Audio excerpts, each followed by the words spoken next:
வணக்கம் நேயர்களே. செய்தி அலசல் நிகழ்ச்சிக்கு நேயர்களை வரவேற்பதில் மகிழ்ச்சி. எப்பொருள் யார் யார் வாய் கேட்பினும் அப்பொருள் மெய்ப்பொருள் காண்பது அறிவு என்கிறார் வள்ளுவ பெருந்தகை. நம் வாழ்வில் அன்றாடம் நிகழ்கின்ற செய்திகளை ஒவ்வொரு மனிதனும் எத்தகு பார்வையோடு எதிர்கொள்கிறான் என்பதே அதன் பயன்பாடு என்றால் அது மிகையன்று. அந்த வகையில் நமது புதுவை தொலைக்காட்சி கடந்த வார முக்கியத்துவம் வாய்ந்த செய்திகளை அலசுகிறது. இந்த புதிய நிகழ்ச்சியில் உங்களை பார்வையாளராக, பன்முக சிந்தனையாளராக மாற்றுவதே எங்களது நோக்கம். சட்டம், வர்த்தகம், பொருளாதாரம் மற்றும் காப்பீடு என்று பல்துறைகளில் நிபுணத்துவம் பெற்ற business associate LIC of India திருமிகு ரகோத்தமன் அவர்களை இன்றைய செய்தி அலசல் நிகழ்ச்சிக்கு அன்போடு வரவேற்கின்றோம். வணக்கம் சார். நன்றி ஐயா. தொலைக்காட்சி நேயர்கள் அனைவருக்கும் எனது வணக்கம். சார், நம்மோட நாட்டை பொறுத்தவரையிலும் ஒவ்வொரு செய்தியும் முக்கியமான பார்வையோடவே அணுகப்படுது. நம்ம நிகழ்ச்சியில நம்ம கடந்த வாரத்தில் எதிர்கொண்ட முக்கியத்துவம் வாய்ந்த பல்வேறு தகவல்களை உங்க பார்வையில எந்த நோக்கத்துல நீங்க அதை அலச விரும்புறீங்க அப்படிங்கறத பார்க்க விரும்புறோம். பொதுவா பேசப்படுறது அப்படின்னு பார்த்தோம்னா, பொது பிரிவினருக்கு பொருளாதார ரீதியா பின்தங்கிய மக்களுக்கு 10% இடஒதுக்கீடு வழங்குவது பற்றி ஒரு முக்கிய கருத்து பரிமாற்றம் செய்யப்பட்டிருக்கு. சட்ட நிபுணத்துவம் பெறக்கூடிய சூழல்ல இருக்கு. இதை பத்தி நீங்க எப்படி பாக்குறீங்க?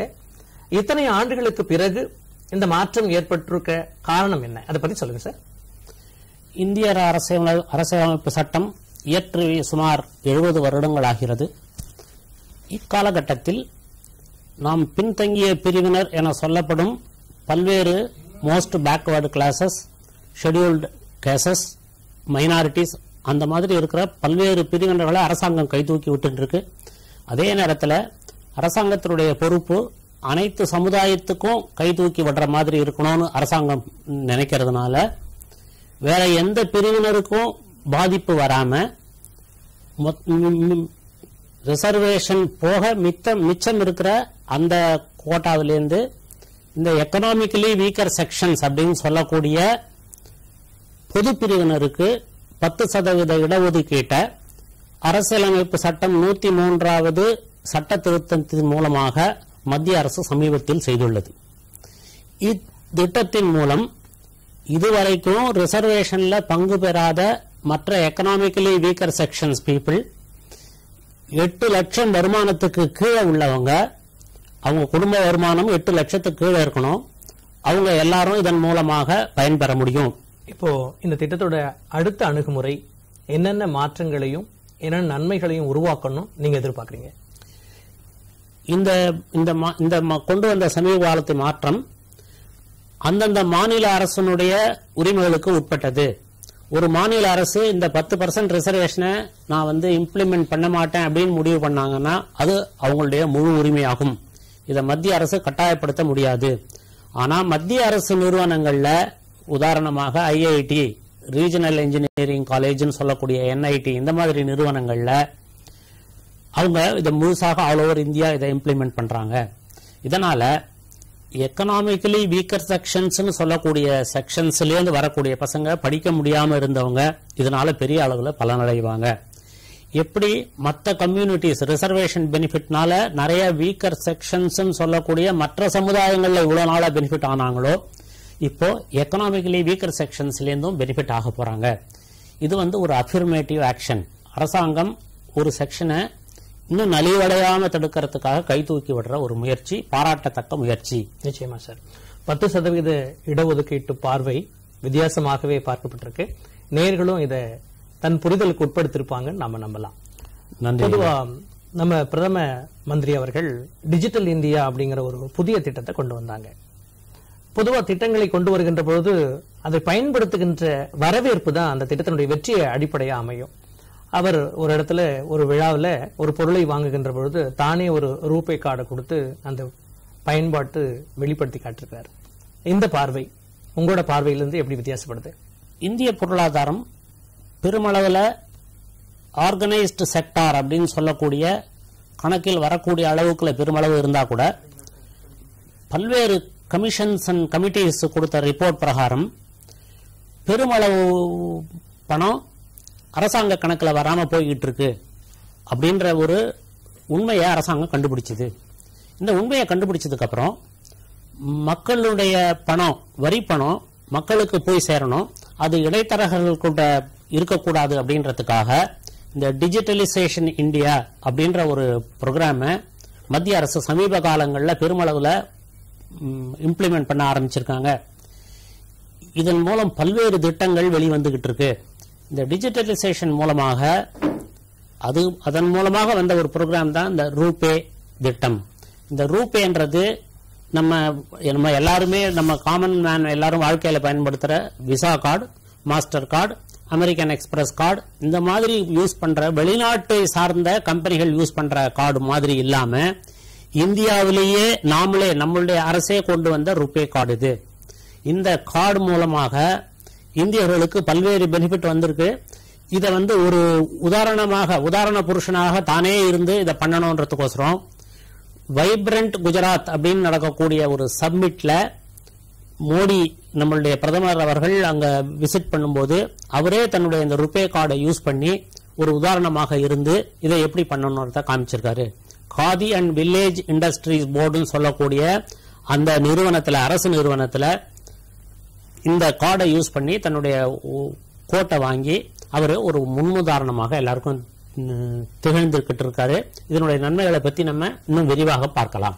கண்டிப்பா சார். இப்போ பொதுவா அயல் நாடுகளுக்கு பயணிக்கின்ற பொழுது அங்கே பணம் இல்லா பரிமாற்றம் ரொம்ப வித்தியாசமா போற்றும்படியா இருக்கு.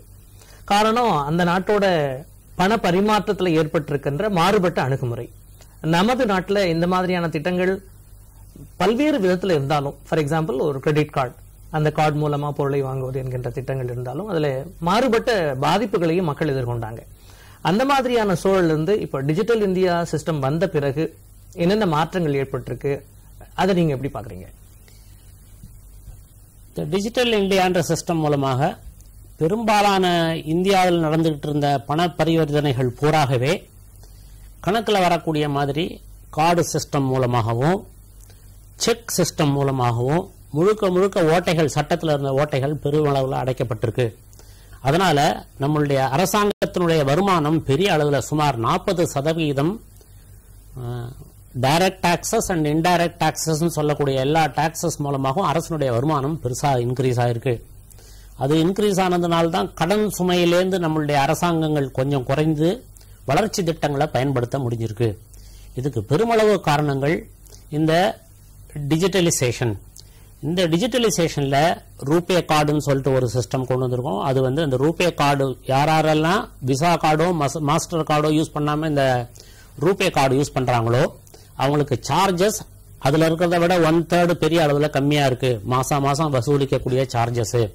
இதன் மூலம் வரக்கூடிய benefit, accident cover, insurance cover 2 லட்சம் வரைக்கும் ஃப்ரீயாவே அரசாங்கம் இது கொடுக்கிறது. இதை என்கரேஜ் பண்றதுக்காக இந்த யூட்டிலிட்டி பில்ஸ் சொல்லக்கூடிய வாட்டர் டாக்ஸ், நம்மளுடைய எலக்ட்ரிசிட்டி பில் இதெல்லாம் பே பண்ணும்போது இதுக்கு வரக்கூடிய கேஷ்பேக் ஆஃபர்னு வரக்கூடியது பெருமளவு அவங்களுடைய கணக்குல வந்துகிட்டு இருக்கு. நம்ம பெட்ரோல் பங்க்ல பெட்ரோல் போடுறோம், இந்த மாதிரி செய்யக்கூடிய யூட்டிலிட்டி எல்லாத்துக்கும் 1% தள்ளுபடி இந்த செலவுல நமக்கு கிடைக்கிறது. இந்த மாதிரி இந்த ரூபே கார்டு இந்தியாவினுடைய பணம் இந்தியர்கள்கிட்டயே இருக்கணும். இதனால வரக்கூடிய லாபம் இந்திய தேசத்துக்கே வரணும். அதே சமயத்தில் நம்மளுடைய மக்களுக்கு சார்ஜஸ் ரொம்ப கம்மியா இருக்கணும் அப்படின்றதுக்கோசரம் இது பெருமளவுல பலனளிக்க கூடதா இருக்குங்க. பொதுவா சமூக நோக்கோடு பார்க்கும்போது கல்வி அறிவு பெற்றவர்கள், பின் நம்பரை ஞாபகம் வச்சுக்கிறவங்க, இந்த மாதிரி சிக்கல் இல்லாத மனிதர்களுக்கு இது ஒரு ஈஸியான வேலையா படலாம் சார். ஆனா வெகுஜனங்கள், தனக்கு அதை பற்றிய முழுமையான அவேர்னஸ் இல்லாதவங்க இதை எப்படி பார்ப்பாங்க? உங்க பார்வை என்ன?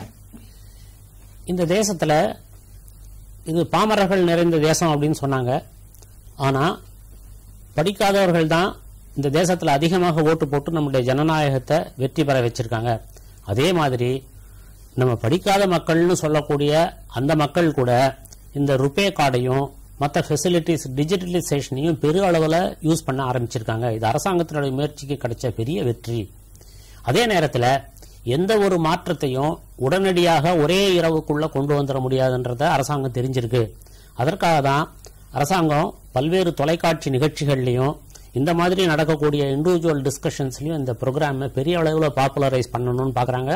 இதற்கு நம்மளுடைய பிரதம மந்திரியே முன்னுதாரணமாக இந்த ரூபே கார்டை யூஸ் பண்ணியிருக்கிறது பெரிய விஷயம்.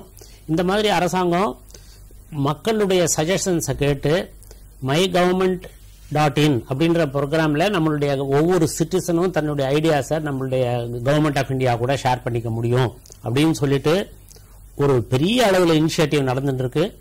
லட்சக்கணக்கான நேயர்கள் இதுல வந்து தன்னுடைய கருத்துக்களை அரசாங்கத்துக்கு சொல்லிட்டு இருக்காங்க. அதன் மூலம் பல்வேறு புது புது make in India, new India, இந்த மாதிரி பல்வேறு திட்டங்கள் வந்து இந்தியாவினுடைய முகத்தையே பெருமளவு மாற்றிக்கிட்டு இருக்கு. இந்தியாவில் லட்சக்கணக்கான புது புது கண்டுபிடிப்புகள் இதனால வந்துகிட்டு இருக்கு. ஏழை எளியவர்கள் சொல்றக்கூடியவங்க கூட இந்த அளவுல இதுல பெரிய அளவுல பார்ட்டிசிபேட் பண்ண ஆரம்பிச்சிருக்காங்க. இது பெருமளவுல, இது உலக அளவுல பெரிய அளவுல இது கவனிக்கப்படுறது. உலக நாடுகள் இதை நம்ம பெரிய அளவுல போற்றிக்கிட்டு இருக்காங்க. இந்த பணம் சாராத பரிவர்த்தனை உலக அளவுல இந்தியாவினுடைய வெற்றி பிரமிப்போட கவனிக்கப்படுறதுன்றதுல எந்த விதமான ஐயமும் இல்லை ஐயா. கண்டிப்பா சார். இப்போ நம்ம இது கொஞ்சம் பின்னோடி பார்க்கும்போது, நமக்கு பிறகு பணமில்லா பரிவர்த்தனை கொண்டு வந்த பிறகு, டிஜிட்டல் இந்தியா கொண்டு வந்த பிறகு சில நாடுகளில் இந்த திட்டம் அறிமுகப்படுத்தப்பட்டு தோல்வி அடைந்ததையும் செய்தியாக பார்க்க முடிந்தது. அவர்கள் இனி நாங்கள் காசு பணமாகத்தான் பயன்படுத்த வேண்டும், தாளாக பயன்படுத்தணும் சொல்லிட்டாங்க. நமது நாட்டில் இந்த டிஜிட்டல் இந்தியா சிஸ்டம் அடுத்த பார்வைக்கு எப்படி பயணம் பண்ணிட்டு இருக்கு, இதனோட ஃபியூச்சர் எப்படி இருக்கும் நீங்க ஃபீல் பண்றீங்க? நமது நாடு ஜனநாயக நாடு. மற்ற தேசங்கள் மாதிரி அல்லாமல் ஒரு கருத்தொருமிக்க எந்த ஒரு சீர்திருத்தம் செஞ்சாலும் அது வந்து பெரிய அளவில் வெற்றி அடையும். அதிர்ஷ்டவசமாக எந்த அரசியல் கட்சியும் இந்த டிஜிட்டல் இந்தியா ப்ரோக்ராம் எதையும் யாரும் எதிர்த்து எந்த விதத்திலையும் நமக்கு பேசலை. அதனால முழு அரசியல் கட்சிகளும் இந்திய அரசு இதே மாதிரி கடன் வாங்கி காலம் தள்ள முடியாது, அதனுடைய வருமானம் பெரிய அளவில் வரணும். அப்பதான் மக்களுக்கு இந்த பெரிய அளவில் 135 கோடி மக்களுக்கும் செய்யக்கூடிய வெல்ஃபேர் மெஷர்ஸ் பெரிய அளவில் போய் சேரும்ன்றதுனால எனக்கு சிறந்த இது கருத்தொருமித்த அளவில் தான் இது செயல்படுது. எதிர்காலத்தில் மக்களும் இதை பெரிய அளவில் இன்னும் பெரிய அளவில் பயன்படுத்துவாங்க அப்படின்ற நம்பிக்கை இருக்கு. கூடவே இந்த குட்ஸ் அண்ட் சர்வீஸ் டாக்ஸ் அப்படின்னு சொல்லக்கூடிய ஜிஎஸ்டி இன்ட்ரடியூஸ் பண்ணி பெரிய அளவில் சிஸ்டம்ல நடந்த குறைபாடுகள் களையப்பட்டிருக்கிறதுனால எல்லா இடத்துலையுமே கணக்கில் வரக்கூடிய டிரான்சாக்ஷனாகவே எல்லாம் இருக்கிறதுனால நம்ம பெருமளவு இந்திய வருமானத்திலிருந்து குறைஞ்சு போயிட்டு இருந்த ஓட்டைகள் எல்லாத்தையும் அடைச்சிட்டோம். நம்ம முழுமையா நம்பி இது வெற்றி அடையுன்ற உறுதியை நம்ம மக்களுக்கு நம்ம சொல்லலாம் சார். நிச்சயமா சார். டிஜிட்டல் இந்தியாவுக்கு உள்ள பயணம் செய்து வந்த ஒரு அனுபவத்தை பெற முடிந்தது சார். பொதுவா தேசத்தினுடைய முன்னேற்றம் என்பது பாதுகாப்பான பயணம், எல்லா கிராமங்களும் எல்லா நகரங்களோடு ஒழுங்கான கட்டமைக்கப்பட்ட பசுமை சாலைகளோடு இணைக்கின்ற ஒரு புதிய திட்டமாக பாரத் மாலா 2.0 என்கின்ற திட்டம் அறிமுகம் செய்யப்பட்டு செயல்பாட்டுக்கு வந்திருக்கு. இந்த திட்டத்தினுடைய செயல்பாடுகள் நாட்டின் கட்டமைப்பு வளர்ச்சிக்கு எந்த வகையில பயனுடையதா இருக்கும்? ஏன்னா இது ஒரு நீண்ட கால பயணம். இந்த பயணத்துல உங்களுடைய நெறியுரைகள் என்ன சார், அதை பத்தி சொல்லுங்க. பாரத் மாலா 2 அப்படின்னு ஆரம்பிச்சிருக்கிற திட்டம் ஒரு அற்புதமான திட்டம். 1999 மத்திய அரசு கோல்டன் குவாட்ரிலேட்டரல் ட்ரையாங்கிள் அப்படின்னு தேசத்தினுடைய 4 மெட்ரோபாலிட்டன் சிட்டிஸ், டெல்லி, மும்பை, கல்கட்டா, சென்னை, இதை 4த்தையும் இணைச்சு ஒரு பெரிய புரட்சியை பண்ணாங்க. இந்த புரட்சி இந்தியாவை புரட்டி போட்டது. எப்படி புரட்டி போட்டது அப்படின்னு பார்த்தோம்னா, இந்தியாவில் பயண நேரம் பெருசா குறைஞ்சது. ஒரு இடத்திலேருந்து இன்னொரு இடத்துக்கு சரக்குகள் போய் சேர்றது ரொம்ப விலை குறைவாகவும் அதி விரைவாகவும் நடந்தது. அதனால நம்ம வெளிநாட்டிலெல்லாம் சொல்லக்கூடிய ஜஸ்ட் இன் டைம், எந்த ஒரு பொருளையும் மாசக்கணக்கில் தேக்கி வைக்காம அப்ப எப்ப தேவையோ அப்ப அந்த பொருளை அந்த இடத்துக்கு ரீச் பண்றது அப்படின்ற திட்டம் பெரிய அளவில் வெற்றி அடைந்தது. அதனால நம்மளுடைய காஸ்ட் ஆஃப் ப்ரொடக்ஷன், நம்மளுடைய உற்பத்தி செலவு குறைந்து நம்மளுடைய பொருள்கள் வெளிநாட்டு பொருள்கள் கூட போட்டி போடக்கூடிய அளவுக்கு பெரிய அளவில் முன்னேற்றங்கள் ஏற்பட்டது. இது ஒரு பெரிய அற்புதமான வெற்றி. இந்த வெற்றியை பார்த்ததுக்கு அப்புறம் எல்லா அரசியல் கட்சிகளுமே எல்லா மாநிலங்களுமே தங்களுடைய சாலை அபிவிருத்தி திட்டத்தை பெரிய அளவில் செய்ய ஆரம்பிச்சாங்க. ஆனா இதற்கு பெரிய அளவில் முதலீடு வேணும் அப்படின்றதுனால இதை national highways authority of India அப்படின்னு சொல்லக்கூடிய மத்திய அரசனுடைய இன்னொரு நிறுவனம் இதை முழு பொறுப்பு எடுத்துக்கிட்டு செய்யறாங்க.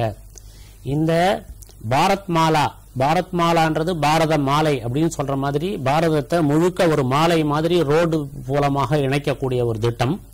இந்த திட்டம் சாலை வழிகளையும் போர்ட் அப்படின்னு சொல்லக்கூடிய போர்ட்டையும் துறைமுகங்களையும் அதே மாதிரி கடற்கரை சாலைகள் எல்லாத்தையும் இணைச்சு இந்தியா வெளிநாட்டில் இருக்கிற அதே வசதிகள், அதே போக்குவரத்து வசதிகள் வர்ற மாதிரி கொண்டு வந்திருக்காங்க.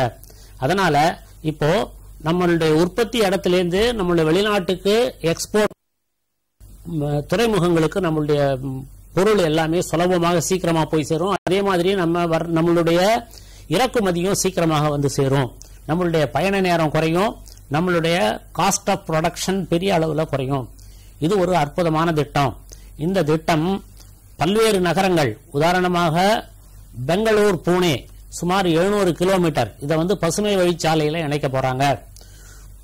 சென்னை திருச்சி சுமார் 310 கிலோமீட்டர், இதையும் பசுமை வழிச்சாலையாகவும் விரைவு சாலையாகவும் 8 லேனாகவும் மாற்ற போறாங்க.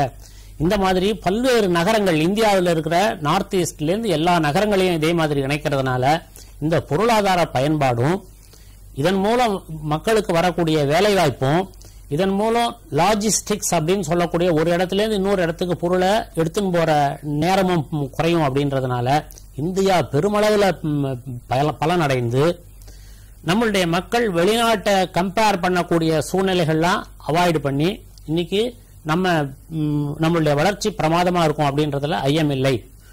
இதனால இந்த ரோடு திட்டத்தினால மட்டும் நம்மளுடைய தேசிய மொத்த உற்பத்தி சுமார் 1% இப்ப இருந்துருக்க 7%லிருந்து 8% இருக்கும் அப்படின்றது நம்ம இன்டர்நேஷனல் கம்பெனிஸினுடைய எஸ்டிமேஷன்.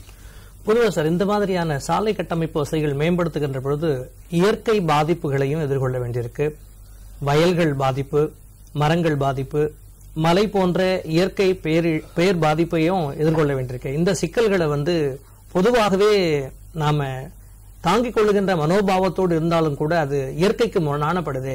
அயல் நாடுகளில் பார்க்கும்போது இந்த மாதிரியான இடங்களை சேதப்படுத்தாம மிக நீண்ட தூரத்திற்கு பாலங்கள் அமைத்து, சுரங்க பாதைகள் அமைத்து சாலை போக்குவரத்தை கூட மேம்படுத்துறாங்க. ஏன் நம்ம நாட்டுக்கு அது சாத்தியப்படாதா? உங்க பார்வை எப்படி சொல்லுது? இந்தியாவினுடைய பிரச்சனைகள் பல்வேறானவை. நம்ம 135 கோடி மக்கள் உள்ள நாடு. இங்கு மக்கள் நெருக்கமும் மக்கள் தொகையும் அதிகம். இந்த மாதிரி தேசத்துல நம்மளுடைய திட்டங்கள் எல்லாம் ஒரு சிறு சிறு பிரச்சனைகளை ஏற்படுத்ததான் செய்யும். இது ஜனநாயகம். நம்மளுடைய அரசியலமைப்பு சட்டமும் நம்மளுடைய பார்லிமெண்ட் ஆஃப் இந்தியாவும் ஒரு திட்டங்கள் வகுக்கும் போது இந்த மாதிரி மினிமம் இன்கன்வீனியன்ஸ் தான் இருக்கணும்ன்ற மாதிரி சட்டங்கள்லாம் போட்டிருக்காங்க. அதனால்தான் என்வைரன்மெண்ட் ப்ரொடெக்ஷன் ஆக்ட் அந்த மாதிரி நிறைய சட்டங்கள் இருக்கு நமக்கு. அதே சமயத்தில் ஒவ்வொரு ரோடு போடும்போதும் நம்மளுடைய இந்தியாவில் இருக்கக்கூடிய ஹை கோர்ட்டும் சுப்ரீம் கோர்ட்டும் இது எல்லாத்தையும் மானிட்டர் பண்றாங்க. இதுல வந்து ஏதாவது பிரச்சனை வந்ததுன்னா, மக்கள் பாதிக்கப்பட்டாங்கன்னா அதுக்கு நிவர்த்தி அவங்களே சொல்யூஷன் கொடுக்கறாங்க. அதே நேரத்தில் இப்ப இந்த பாரத் மாலான்ற அந்த திட்டத்தின் கீழே ரொம்ப கிளியரா கைட்லைன்ஸ் என்ன கொடுத்திருக்காங்கன்னா, இது வந்து மிருகங்கள் சொல்லக்கூடிய நம்மளுடைய அனிமல் பாப்புலேஷன் எங்கெங்க வசிக்குதோ அந்த இடத்துல எல்லாம் டிஸ்டர்ப் பண்ணக்கூடாது. சாலையோர மக்கள் வந்து பெருமளவுல பாதிக்கப்படாம இருக்கணும். பெடஸ்ட்ரியன் சொல்லக்கூடிய நடைபாதையில நடந்து போறவங்களும், அதே மாதிரி சைக்கிள்ல போறவங்களும், மோட்டார் சைக்கிள்ல போறவங்களும் அவங்களுக்காக தனி லேன் கொடுக்கணும். அதே நேரத்தில் எந்த இடத்துலயும் பெருமளவு நம்மளுடைய மரங்கள் வெட்டப்படக்கூடாது. இது பசுமை வழிச்சாலையாக ஏற்படுத்தணும். என்வைரன்மெண்ட்டுக்கு மினிமம் இம்பாக்ட் தான் இருக்கணும் அப்படின்னு இதுல கைட்லைன்ஸே ரொம்ப சீரியஸா இருக்கிறதுனால அரசாங்கம் இது எல்லாத்தையும் ரொம்ப சீரியஸாக கன்சிடர் பண்ணி செய்யும் நம்ம எதிர்பார்க்கலாம். அதிர்ஷ்டவசமாக நம்மளுடைய ஏதாவது சிறு சிறு தவறுகள் நேரும் பட்சத்தில் நம்மளுக்கு கரெக்ட் பண்றதுக்கு நம்மளுடைய சிஸ்டம் ரொம்ப அருமையாக இருக்கு. இந்த பார்வைக்கு அப்பாற்பட்டு எல்லா இடங்களிலுமே மேம்பாலங்கள் அமைப்பது, நீங்க மிக நீண்ட தூரத்திற்கு அயல்நாட்டு பார்வையை பார்க்கின்ற பொழுது எந்த இயற்கை பாதிப்பும் இல்லாமலே மேம்பாலங்கள் சுரங்கப்பாதைகள் அமைக்கிறார்களே, அதற்கான சாத்தியக்கூறுகள் நம்ம நாட்டில் இல்லைங்களா? நம்ம நாட்டில் சாத்தியக்கூறுகள் இருக்கு. ஆனா நம்மளுடைய பொருளாதார இடர்பாடுகளை கருத்தில் கொண்டு எந்த அளவுக்கு நம்மளால முடியுமோ அந்த அளவுக்கு நம்மளுடைய அரசு செஞ்சுக்கிட்டு இருக்கு.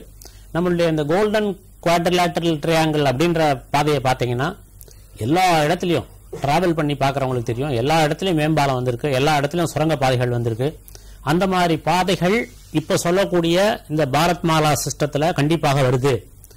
ஒரு சிறு சிறு மாநில அரசாங்கங்கள் அவங்களுடைய நிதியினுடைய இடர்பாடுகளை கருத்தில் கொண்டு சுமாரா செஞ்சுக்கிட்டு இருக்காங்க. ஆனா மத்திய அரசு மூலமாக செய்யப்படுற இந்த national highways authority of India அவங்களுடைய கொடுத்திருக்க கைட்லைன்ஸை கொஞ்சம் கூட வயலேட் பண்ணாம பண்றதுனால நிச்சயமாக இது நல்லா இம்ப்ளிமெண்ட் ஆகும்னு எதிர்பார்க்கலாம். அதே நேரத்தில் எங்க தேவையோ நம்ம டெமோக்ரசி மக்கள் குரல் எழுப்பி இதுல தவறுகள் நடக்கும் பட்சத்தில் இதை கரெக்ட் பண்றதுக்கு நம்மகிட்ட சிஸ்டம் இருக்கிறதுனால நம்ம சிஸ்டத்தை நம்புறது நம்மளுடைய கடமையாகும். நிச்சயமா சார், புதிய அணுகுமுறையோடு இந்த செய்தி அலசப்பட்டதற்கு மகிழ்ச்சி. பொதுவாக இந்திய விண்வெளி ஆராய்ச்சி கழகம் இஸ்ரோ பல்வேறு முன்னெடுப்பு நடவடிக்கைகளை செய்து வருகிறது. கடந்த வாரத்தில் PSLV 44 மூலம் மைக்ரோசாட், கலாம்சாட் 2 நிகழ்வுகளை சேட்டலைட் அனுப்பி வச்சாங்க. இந்த மாதிரியான விண்வெளி ஆராய்ச்சி மையத்தினுடைய செயல்பாடுகள் பத்தி உங்க பார்வை என்ன? ஒரு காலத்துல வெறும் பாம்பாட்டிகளும் வெறும் ரோட்ல மாடுகளும் தெரிஞ்சிருந்த தேசத்துல ஒரு சயின்ஸ் அண்ட் டெக்னாலஜி அப்படின்ற டூலை யூஸ் பண்ணி இந்த தேசத்தை பெருமளவு முன்னேற்றம் செஞ்ச பெருமை நம்மளுடைய ஆட்சியாளர்களை சேரும். டெமோக்ரஸியில குறைகள் இருந்தா கூட 70 வருடங்களாக தொடர்ந்து வர அரசுகள் சயின்ஸ் அண்ட் டெக்னாலஜிக்காக பெரிய அளவில் பணம் செலவு பண்ணி இந்த மாதிரி நிகழ்ச்சிகள்ல அவங்களுக்கு முழு சுதந்திரம் கொடுத்து வளர்ந்ததுனால ISRO Indian Space Research Organisation சொல்லக்கூடிய ஒரு நிறுவனம் உலக அளவில் தலை நிமிர்ந்து நிற்கிறது. உலகத்தில் 6 இஸ்ரோ மாதிரி 6 நிறுவனங்கள் மட்டுமே பெயர் பெற்றவை. அதுல இந்த இஸ்ரோ இன்னைக்கு வெளிநாட்டு விஞ்ஞானிகள் கூட வியக்கிற அளவுக்கு பெரும் சாதனைகளை பண்ணிட்டு இருக்கு. உதாரணமாக 103 சேட்டலைட்டை நம்ம இது வரைக்கும் அனுப்பிச்சிருக்கோம். வெளிநாட்டினுடைய 261 சேட்டலைட்டை நம்ம மினிமம் சார்ஜ் வாங்கிக்கிட்டு அனுப்பிச்சிருக்கோம். இன்னைக்கு வெளிநாட்டுக்காரங்க அவங்களுடைய ஸ்பேஸ் ரிசர்ச் ஆர்கனைசேஷன்லேருந்து அனுப்பக்கூடிய சேட்டலைட்டை விட இந்தியா மூலமா அனுப்புற சேட்டலைட்ஸ் ரொம்ப பாதுகாப்பாகவும் ரொம்ப கம்மியான காஸ்ட்லயும் செய்யறாங்கன்னு நம்புறதுனால ஒவ்வொரு தடவையும் நம்ம இங்கேருந்து அனுப்புற சேட்டலைட்ஸ்ல பெருமளவு சேட்டலைட்ஸ் அவங்களுடைய சேட்டலைட்டும் உபயோகமாறுது. அதனால இந்தியாவினுடைய பெருமை உலக அரங்குல தலை நிமிர்ந்து நிற்கிறோம். இந்த துறையில நம்ம பெரிய சாதனைகள் பண்ணிட்டு இருக்கோம். இன்னும் பெரும் அளப்பரிய சாதனைகள் பண்ண போறோன்றதுல சந்தேகம் இல்லை. கண்டிப்பா சார், அடுத்த முயற்சிகள் இந்த மாதிரியான அணுகுமுறைகள் புதிய பரிமாணங்களை ஏற்படுத்தும் என்று நம்புகிறோம். பொதுவாக தொழில் புரட்சி என்பது மிக முக்கியமான ஒன்று. நாட்டினுடைய வளர்ச்சிக்கு அடிப்படை ஆதாரமாக விளங்குகின்ற பன்முக துறைகளில் தொழில் புரட்சி முக்கியமானது. சமீபத்தில் தமிழக அரசு முதலீட்டாளர்கள் மாநாட்டை நடத்தி முடிச்சிருக்கு. இந்த முதலீட்டாளர்கள் மாநாட்டினுடைய முடிவுரைகள் பல்வேறு புதிய எதிர்பார்ப்புகளை உருவாக்கியிருக்கு. அந்த மாதிரியான என்ன கருத்து பதிவும் புதுச்சேரியிலும் வெளிப்பட்டுக் கொண்டிருக்கின்ற காலகட்டத்தில் நாம் இருந்துகிட்டு இருக்கோம். இந்த முதலீட்டாளர் மாநாடு பத்தி உங்க பார்வை எப்படி சார் இருக்கு? 1991 நம்ம லிபரலைசேஷன், பிரைவேட்டைசேஷன், குளோபலைசேஷன் அப்படின்னு LPG அப்படின்ற ஒரு திட்டத்தில் நம்மளுடைய பொருளாதாரத்தை உலக பொருளாதாரத்தை கூட இணைச்சோம். அது இணைத்ததுக்கு அப்புறம் இந்தியா பெருமளவு முன்னேற்றிக்கிட்டு இருக்கு.